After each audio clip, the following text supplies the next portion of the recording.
어, 유다의 배반으로 시작된 이 누가 크냐에 대한 논쟁은 가장 큰 자라고 하는 제자들 중에서도 큰 자라고 여겨졌던 그 베드로가 부인하게 되는 사건을 예수님께서 예고하는 데까지 이어지게 됩니다.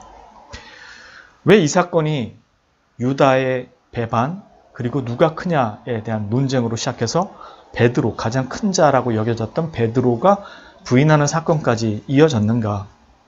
그리고 우리는 이 베드로의 실패에 대해서 어떤 교훈을 얻을 수 있는가? 사실 베드로만 부인한 게 아니죠. 모두 다 예수님을 부인했죠. 앞에서 보는 것처럼 누가 팔아넘길 것인가 라고 했을 때 나는 아니라는 거였죠. 너냐? 도대체 누가 예수님을 팔아넘긴다는 것이냐?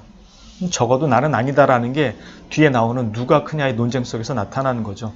나는 이런 사람이다 라고 생각했던 그들의 충성심이나 나름의 믿음을 자랑했던 것이었죠. 이 이야기가 베드로의 부인 사건으로 이어지는데 마가복음 같은 경우에 가보면은 뭐라 그러냐고 베드로가 얘기하냐면 모두 다 주를 버릴지라도 나는 결코 주를 버리지 않겠나이다 이렇게 얘기하고 예수님께서 아니다 네가 나를 배반하게 될 것이다 라고 얘기했을 때 내가 주와 함께 죽을지언정 결코 내가 주를 버리지 않겠나이다 라고 얘기하니까 나머지 모든 제자들도 그와 같이 말했다라고 기록하고 있습니다. 그리고 아시는 것처럼 모든 제자들이 다 도망갑니다. 결국 다 배반을 하게 됐죠. 이 말씀을 통해서 제자들의 부인과 이 배반을 우리가 보면서 깨닫게 되는 것은 유다만 나쁜 놈, 유다만 유다가 아니었고 나머지 제자들도 다 유다였다라는 것입니다. 똑같은 존재들이었다는 거죠.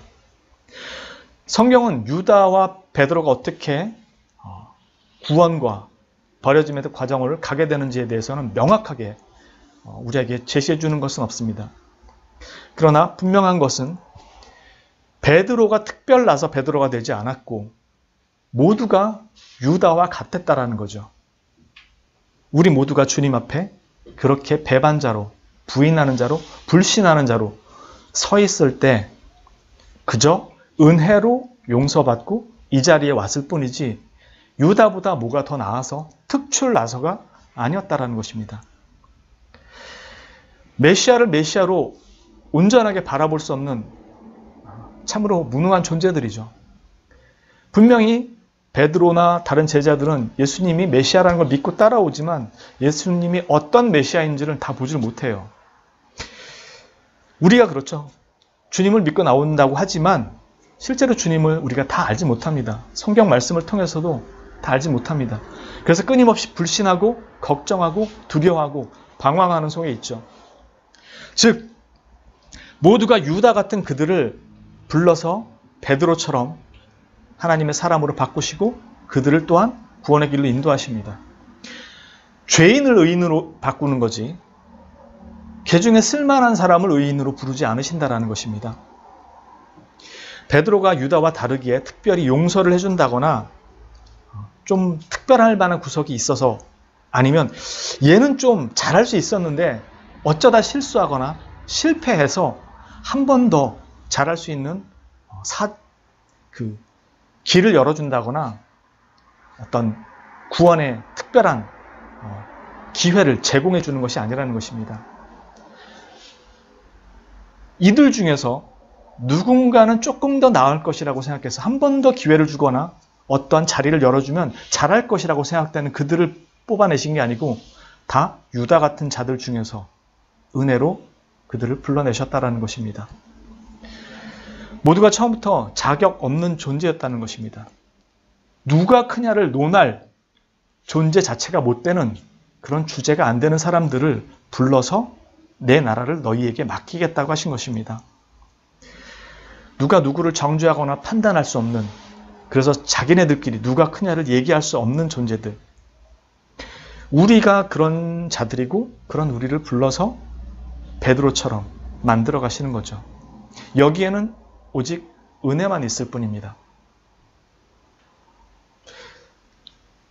우리가 목숨을 걸 수 있었던 것은, 베드로나 다른 제자들이 이렇게 할 수 있었던 것은 대의 명분 때문입니다. 우리도 종교적, 신앙적, 그리고 주님의 교회를 위한 어떤 사명적 대의 명분이 있으면 이렇게 할 거라고 자기도 그렇게 얘기합니다. 또 기도도 그렇게 합니다. 마치 독립운동과 같이 이 거창한 명분이 아닌 죄인을 위해 비난을 감수하거나 죽어야 하는 보잘것없어 보이는 이런 무의미한 죽음에 대해서는 우리가 목숨을 거는 일을 받아들이지 못합니다.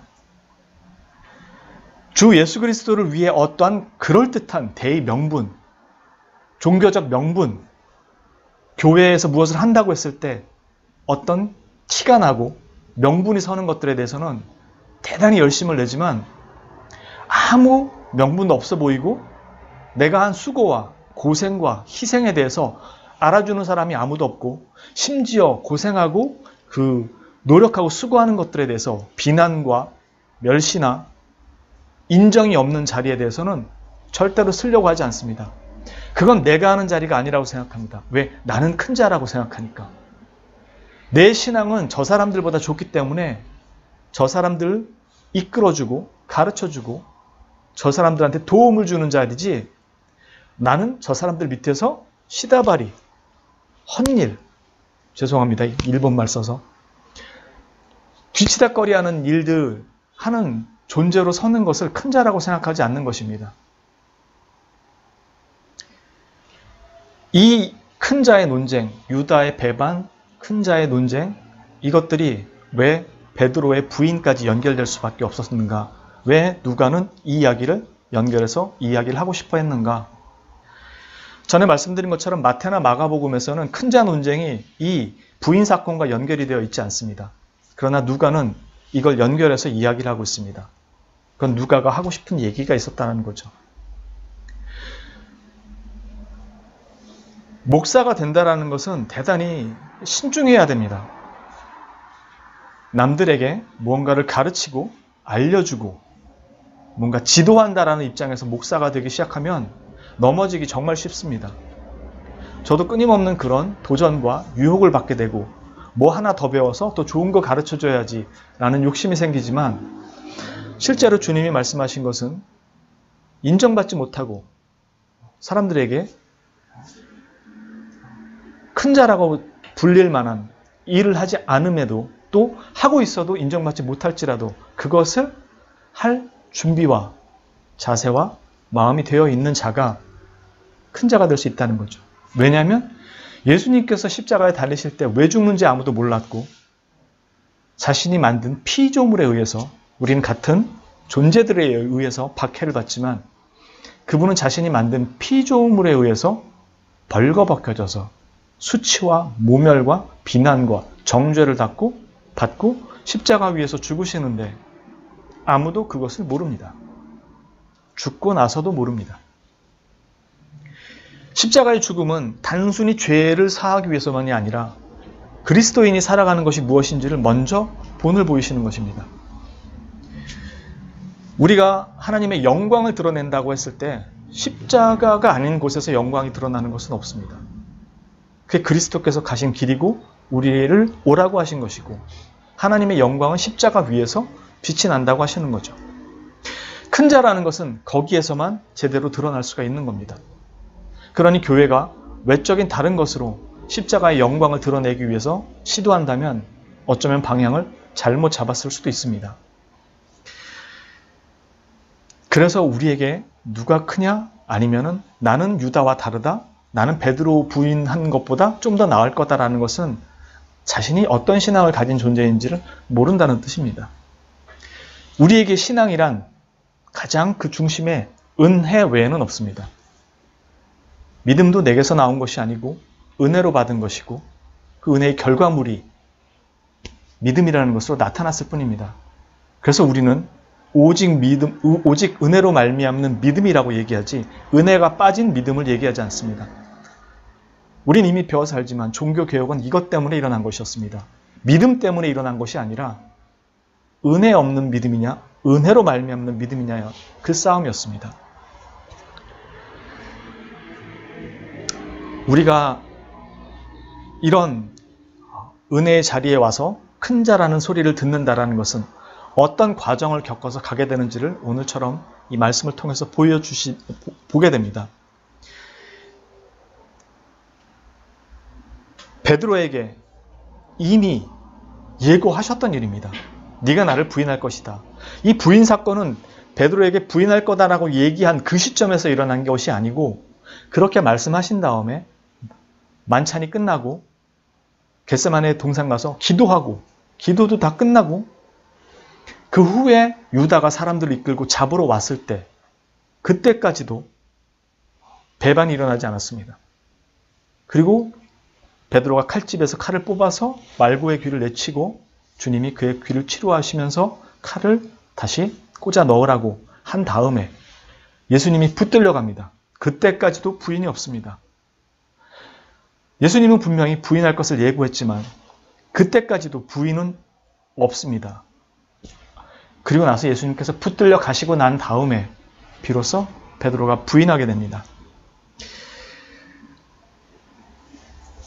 우리의 믿음, 우리의 기대, 우리가 원하는 상황과 맞아떨어지면 우리는 그 명분과 대의를 위해서 죽을 각오를 한다고 하지만 그것이 내 기대와 내 상황과 다를 때는 그것을 쉽게 포기해버리게 되는 것입니다. 그래서 베드로는 예수님께서 잡혀가셨을 때 결국 그 자리에서 부인을 하게 됩니다.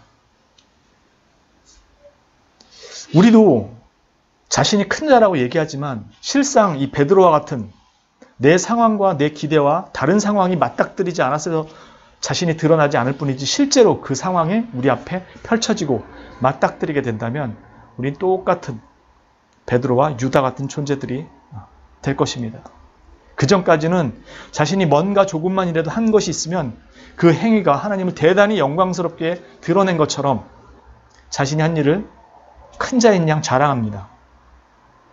그러나 주님의 영광은 유다 같은 나를 받아주시고 베드로를 바꿔놓으신 것처럼 그 속에서 드러나는 은혜와 긍휼, 그것이 내가 초라할수록 오히려 더 빛을 내는 하나님의 영광임을 보여줍니다. 여기에 누가 더 크다고 자랑할 수가 있습니까?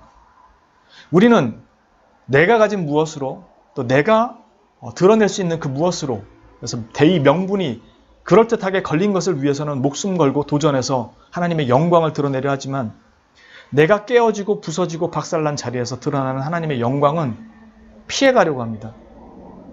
그건 주님께 자랑도 아니고 영광도 아닌 것 같고 나도 영광은커녕 창피하고 부끄러운 자리에 간다고 생각해서 도망 다니려고 하는 것입니다.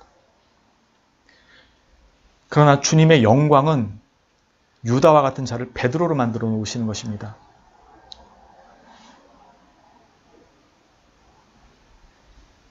바뀔 수 없는 자들을 바꿔놓으시는 한없는 용서가 하나님의 영광이 드러나는 전부로 놀라운 자리고 놀라운 현장입니다. 우리는 처음부터 유다와 같은 자들이고 그들을 베드로처럼 믿음 가운데로 부르시고 그런 베드로와 같은 부인의 자리에 선 제자들을 자기 백성으로 삼아 다시 일으키고 세우시는 것입니다. 이 일은 다른 사람이 하는 것이 아니라 하나님, 예수님께서 친히 하시고 계시기에 변함이 없는 것이고 실수와 실패가 없고 취소가 없는 것입니다. 자격과 실력이 남들보다 나은 사람들을 선별하지 않았다라는 것을 꼭 기억하십시오. 베드로는 유다와 달리 원래 그래도 유다보다는 좀 나은 사람이었는데 순간적으로 당황해서 순간적으로 놀라서 부인한 것이 아닙니다. 한순간의 실수가 아닙니다. 모든 제자가 다 부인하고 도망갔습니다. 처음부터 모두 배반자였고 모두 예수님을 거부했던 거부자였고 원수된 자였고 죄인들이었습니다. 그들을 그저 조건 없이 자비와 은혜 가운데 불러주셔서 의인으로 삼아 주신 것입니다. 그래서 그 큰 자라는 것은 십자가의 죽으심을 바로 볼 수 있어야만 비로소 그 자리에 설 수 있게 되고 큰 자의 걸음을 걸을 수 있게 되는 것입니다. 우리가 생각하는 큰 자는 예수님의 십자가의 죽으심 없이도 갈 수 있는 자리입니다.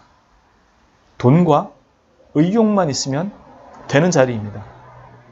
권력, 권세, 배경만 있으면 되는 자리입니다.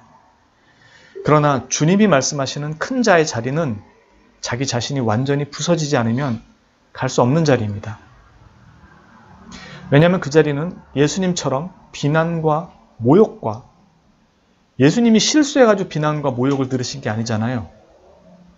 우리 역시 예수님을 위해서, 교회를 위해서, 세상을 위해서 그 일을 행할 때 비난과 모욕과 수치의 자리가 내 자리임을 보게 되는 거고 멸시와 조소를 그리스도 안에서 받아들이며 가는 자들이 되는 것입니다. 그래서 이 큰 자는 우리가 생각하는 방식으로는 갈 수가 없게 됩니다. 왜냐하면 나는 이걸 들어도 마땅한 존재라는 완전한 자기 부인과 자아가 정말로 산산이 부서지는 자리까지 가야 되기 때문입니다. 자기 멸절, 자기 파산 이런 표현들 많이 들어보셨죠? 그래서 자신의 무능함을 솔직하게 인정할 수 있어야만 비로소 멸시와 조소를 그리스도 안에서 겸허히 받아들이고 그리스도의 뒤를 따라가게 됩니다.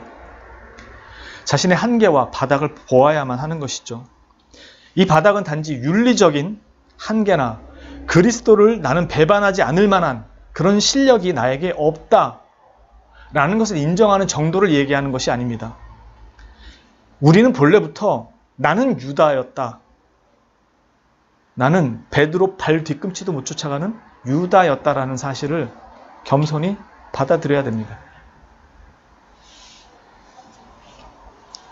그래서 제자들이 그랬던 것처럼 언제든 주를 불신하고 주춤거리고 세상보다 하나님을 더 사랑할 수 없는 무능한 한계가 너무나도 분명한 존재들임을 볼 수 있어야죠. 지식으로 아는 것, 들어서 아는 것과 다릅니다.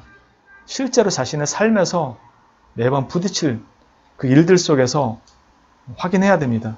그러나 우리는 그런 일들이 부딪힐 때마다 아담이 되고 하와가 됩니다. 네 탓이야. 네가 그러지 않았으면 난 안 그랬어. 나는 준비가 돼 있었어. 그러나 우리는 그렇게 할 수 있는 존재들이 못 됩니다. 자기 바닥을 잘 못 봅니다. 주님의 큰 제자는 주님이 하나님만을 의지하고 그 길을 걸어간 것처럼 오직 하나님만 따라서 그 가시밭길, 그 고난의 길을 진짜로 한 걸음씩 들어가는 자가 큰 자가 되는 것입니다. 뭔가 내세울 만한 거 하나씩 자랑할 만한 걸 꺼내놓는 것이 아닙니다.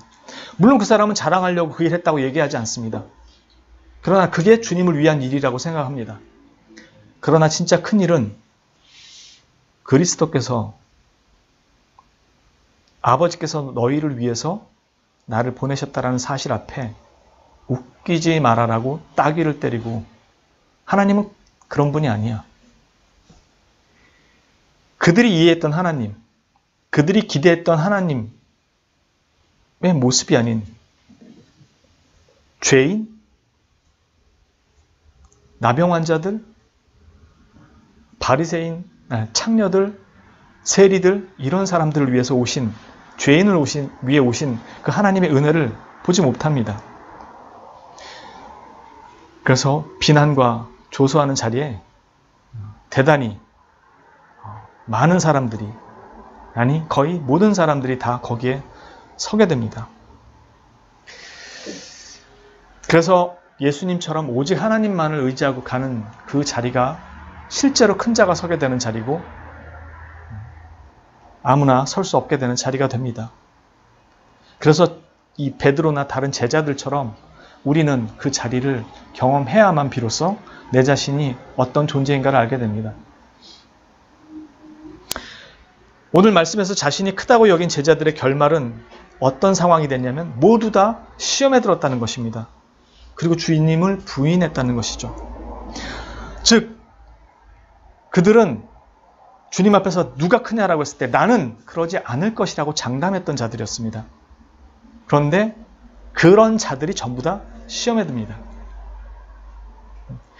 이 시험은 주님이 주는 시험이 아닙니다. 아시는 것처럼 야고보서 1장 13절 14절에 사람이 시험을 받을 때 내가 하나님께 시험을 받는다 하지 말지니 하나님은 악에게 시험을 받지도 않으시고 친히 아무도 시험하지 아니하시느니라. 오직 각 사람이 시험을 받는 것은 자기 욕심에 끌려 미혹됨이라. 즉 이들은 자기가 큰 자라고 생각했던 나름대로의 자기의 생각들이 있었고 그렇게 말하는 이유가 있었죠. 하나님 나라에서 자기가 어디에 앉을 것인가에 대한. 사탄은 우리의 탐욕과 이런 어그러진 마음들을 이용합니다. 그리고 이 탐욕은 잘못된 신앙, 즉 잘못된 말씀의 이해로부터 출발하게 되죠. 사탄은 이것을 이용하는 것입니다. 제자들이 이 시험에 말려들게 됐던 것은 바로 이 큰 논쟁에서부터 사탄에게 시험거리가 되었던 것이고 그래서 주님은 그들에게 이것을 이미 예고하셨던 것입니다. 이 베드로의 부인 사건이 예고되어 있었지만 지키지 못합니다. 그리고 제자들 모두 그런 일 없을 거라고 자부했습니다. 사탄이 그들의 교만하고 자만한 마음을 시험거리로 사용을 한 거죠. 이건 대단히 중요한 게 믿음이 있거나 말씀과 기도로 무장되어 있으면 시험이 피해가거나 안 온다라는 의미가 아닙니다. 시험은 언제나 그리고 어디서나 어떤 모습으로든 어떤 방식으로든 우리 모두에게 다가옵니다. 시험은 누구에게나 옵니다. 루터는 그런 얘기를 합니다. 새가 머리 위로 지나가는 것을 막을 수는 없지만 내 머리 와서 둥지를 트는 것은 내쫓을 수 있다.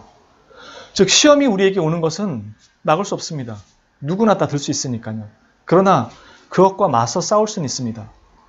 그러나 자신이 올바른 말씀과 신앙 안에 머물러 있지 않으면 판단의 기준과 분별이 없어지기 때문에 시험에 넘어지게 되는 거죠.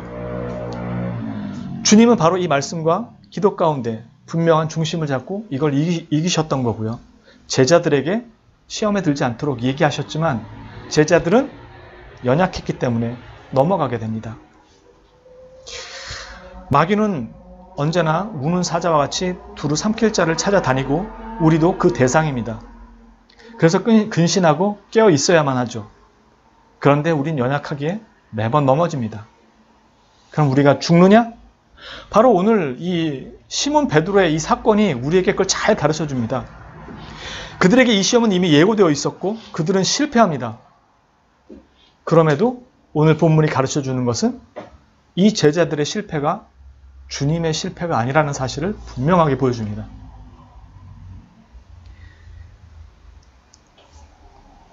시험에 드는 것은 어쩔 수 없지만 이 유다와 같은 자들을 결코 한 번 실패했다거나 그들이 실족했다 그래서 버리지 않으신다는 것입니다.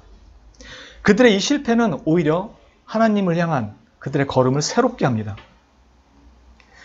이 31절에 밀가 부르듯 제자들을 흔들어 참소하는 주체는 마귀입니다. 그런데 반면에 너를 위하여 네 믿음이 떨어지지 않기를 기도했다고 하는 그 주체는 예수님입니다. 그 말은 곧 나를 두고 사탄과 주님이 싸우고 있다는 것입니다. 그러니 결과는 뻔할 수밖에 없죠. 지금 밀가부르듯 하려는 주체는 마귀지만 이 제자를 지키려고 하는 주체는 예수님입니다. 그러니까 이 둘의 싸움의 결과는 너무나도 뻔한 거죠. 왜냐하면 사탄은 내가 죄를 지었다고 끊임없이 참소하고 나를 불신하도록 이끌지만 나의 소유주가 주님이기 때문입니다. 그러니까 주님이 나의 소유주라는 분명한 그 확신과 믿음이 있다면 이 싸움은 사실 누가 승리하는지를 분명히 알게 되는 거죠. 그러니까 나의 실패가 주님의 실패가 아니라는 것은 내 믿음이 굳건해서가 아니고 이것을 실제로 싸우고 인도하시는 분이 누구시라는 것이 분명히 드러나기 때문입니다. 나는 주님 나라에 속한 백성입니다. 여러분들 이미 십계명에 배우셨잖아요. 너는 나 외에는 다른 신들을 내 앞에 두지 말라.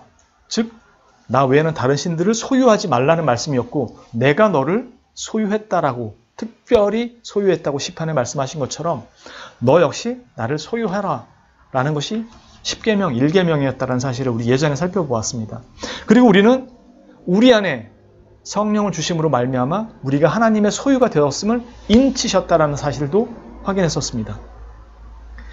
나는 주님의 나라에 속한 사람이고 나를 지키는 주체가 주님이시고 나는 그분의 소유이고 그 나라 백성임을 자신의 피로 확증하신 것입니다. 지금 이 얘기는 출애굽기에서 그들과 시내산 언약을 세우기 전에 하신 얘기죠. 너희는 내 소유고 내 백성이며 제사장 나라가 될 것이라는 그 말씀을 하시면서 소의 피로 언약을 세웠잖아요. 시내산에서. 그것이 우리에게 유월절로 지키게 하신 것이었고 지금 유월절 만찬에서 내 피로 세우는 새 언약이라고 말씀하시면서 우리에게 그것을 다시 한번 확인시켜 주신 것입니다. 즉 너희는 내 백성이고 내 소유고 나의 제사장 나라와 같은 존재라는 것을요. 그러니 예수님의 피로 확증된 이 존재는 원천적으로 참소가 불가능하다는 것입니다. 법적 소송이 불가능한 존재가 되었다는 거예요. 왜냐하면 더 이상 죄의 종이 아닌, 즉 애굽 땅의 종이 아닌 구속에서 이 죄의 종에서 풀려난 하나님의 은혜로 백성된 자, 자녀된 자, 이제는 우리가 주 예수 그리스도로 말미암아 종의 사람이 아니라 죄의 종이 아니라 하나님의 양자가 되었기 때문에 참소 자체가 불가능하고 법적 소송이 불가능한 아예 성립이 안 되는 존재가 되었다는 것입니다. 그러니까 아무도 우리에게 네가 하나님을 부인했다거나 배반했다거나 죄를 지었다고 참소를 할 수가 없게 되었다는 것입니다. 왜? 그리스도 안에서 그것이 모두 다 용서가 되었기 때문에 이미 더 이상 법적 판결을 내릴 수 없는 하나님의 자녀의 신분 자체가 바뀌었기 때문에. 그래서 참소, 여러분 마음속에 죄를 지었을 때 내가 어떻게 하나님 앞에 가? 라고 참소하는 건 사단이 하는 것입니다. 그리고 나는 그 사단에 덩달아 춤을 추고 있는 거고요. 그러니까 죄를 지었을 때 움츠려드는 게 아니라 더 주님 앞에 한 발 나오는 것입니다. 베드로 사건은 우리에게 그걸 보여주는 것입니다.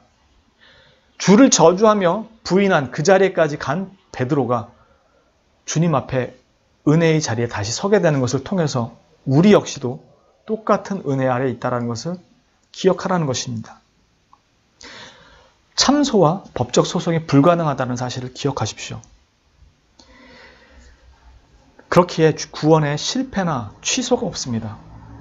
우리의 실패가 주님의 실패가 되지 않기 때문입니다. 나는 때때로 신앙에 도전해서 실패하지만 언제나 주님 안에서 일어나는 실패입니다. 다른 곳에서 일어나는 게 아니에요. 주님 안에서 일어나는 실패일 뿐입니다. 그래서 우리의 실패가 결코 주님의 실패가 될 수 없는 이유입니다.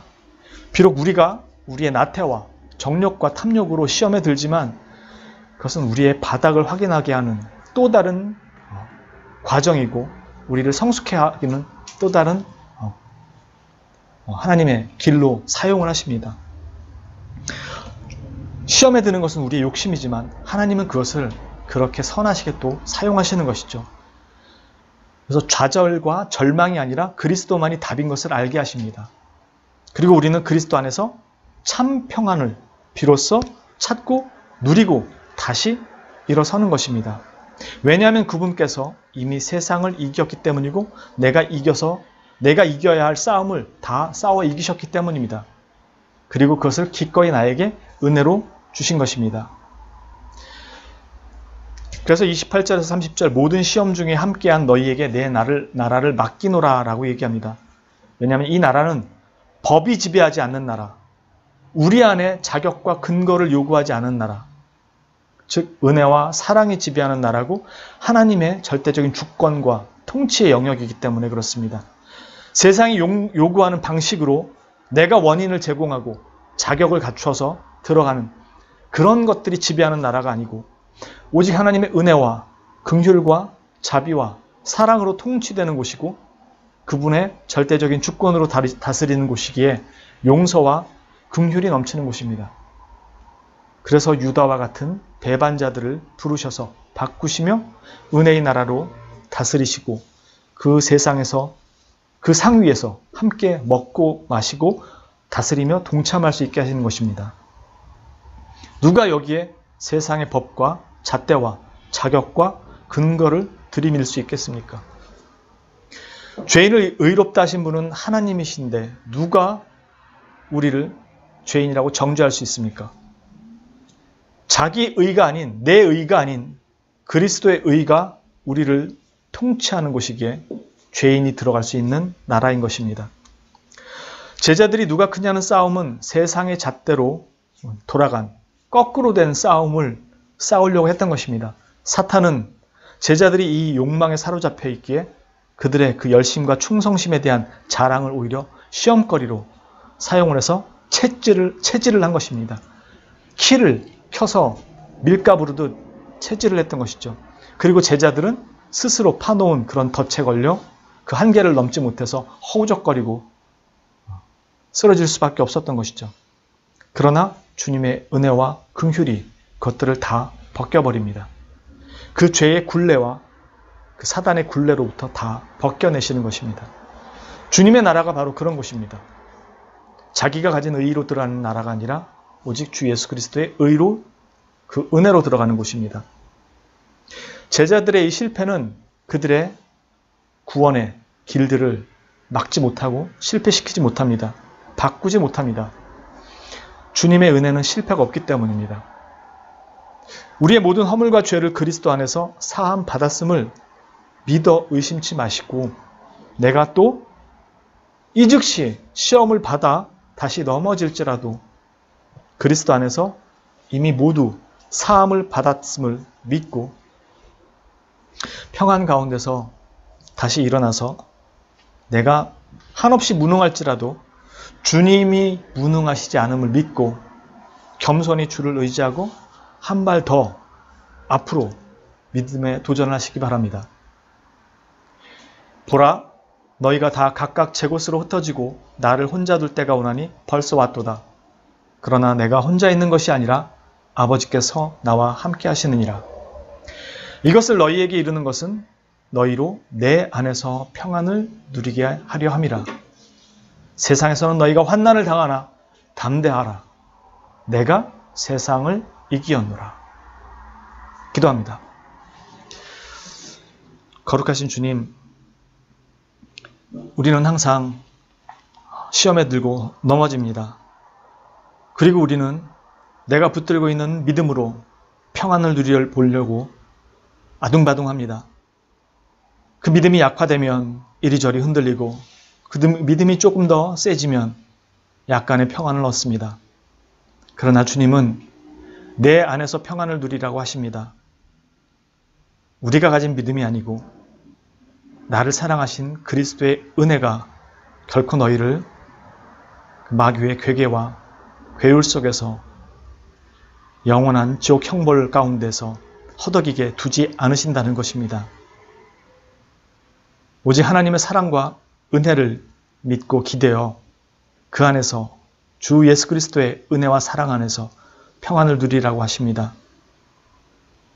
우리는 비록 세상 속에서 많은 도전과 환난과 시험을 받겠지만 담대하라 하십니다. 그것이 너희를 실패케 하지 못한다고 하십니다. 넘어질지라도 그것이 실패가 아니라고 말씀합니다. 왜냐하면 이미 우리 주님께서 다 승리하셨기 때문이라고 말씀하십니다.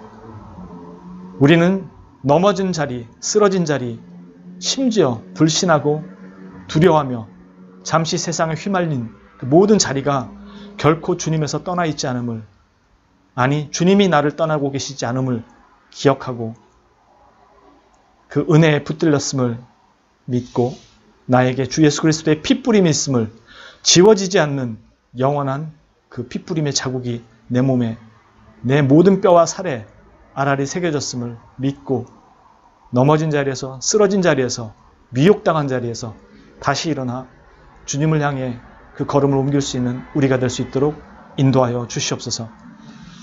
오늘의 귀한 예배 주님 함께하여 주시고 끝까지 우리를 인도해 주실 줄로 믿고 감사드리오며 거룩하시고 우리의 유일한 구속주 되시는 구주 예수 그리스도의 이름으로 감사드리며 기도합니다. 아멘.